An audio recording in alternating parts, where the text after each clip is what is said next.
Знайки, моя книга, игры и стрип-проект. По этим направлениям прошла сегодня в гимназии Назрани международная скретч-олимпиада по креативному программированию. Это региональный этап. Участие приняли смышленые дети со всей республики. Репортаж Адама Мережкова.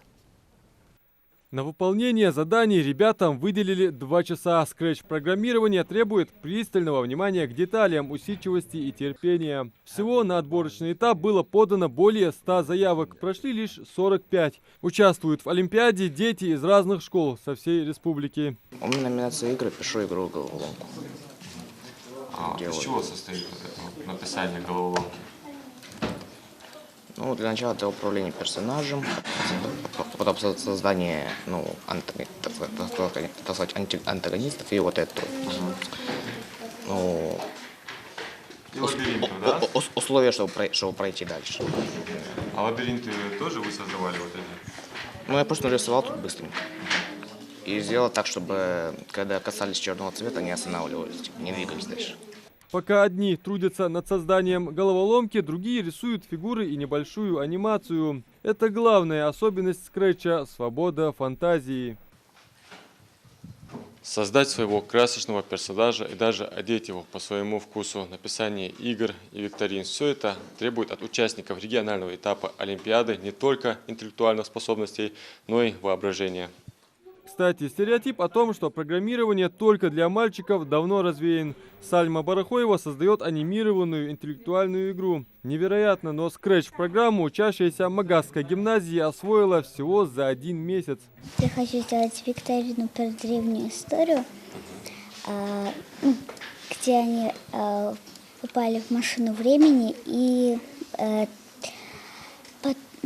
их схватили там греки. Они не знали, кто они такие. И поэтому сказали, если вы ответите на 3 наших вопроса, на несколько наших вопросов и на несколько наших загадок, то мы вас отпустим. Он открыл специальную теорию относительности, закон взаимосвязи энергии и массы, квантовые теории теплоемкости и фотоэффекта. А сегодня, благодаря Сальме, еще и послужит ребятам в викторине. Ты уже одного персонажа сделала. Как называется это? Вот такой вот красивый персонаж. Эйнштейн. Он Эйнштейн?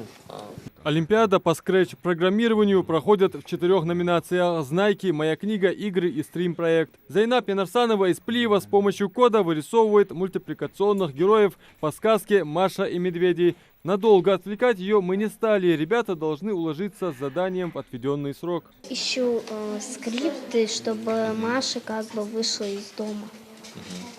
Ты заставляешь персонажей двигаться, правильно, в картинке? Да. Визуальная программа специально создана так, чтобы особых сложностей не было. Участники выполняют математические операции и работают с системой координат. А вообще графический язык Scratch специально создан для детей и ориентирован на онлайн-платформы, что позволит юным программистам поделиться своими результатами на одноименном сайте. У нас Олимпиада проходила в 2 этапа. Первый – это заочный этап, второй – очный сейчас, который находится. То есть те дети, которые у нас прошли на заочном этапе, попали на очный, победители очного этапа, их работы уже направляются на межрегиональный этап. На заочном этапе у нас было более 100 работ, то есть представили дети. Из них судьи у нас отобрали 50 работ, которые попали на очный этап. Участвует 6 судей, то есть будут оценивать все эти работы. Все они так или иначе связаны с техническим направлением, с программированием. Есть практикующие программисты, те, кто связан непосредственно с общей IT-сферой. Организаторы уверены, за этими специалистами, или как их еще называют, айтишниками, будущее. Тем более уже сейчас они влияют на жизнь республики, предлагая конкретные идеи и полезные для общества инициативы. Адам Мережков, Джамалил Султыгов, Новости 24.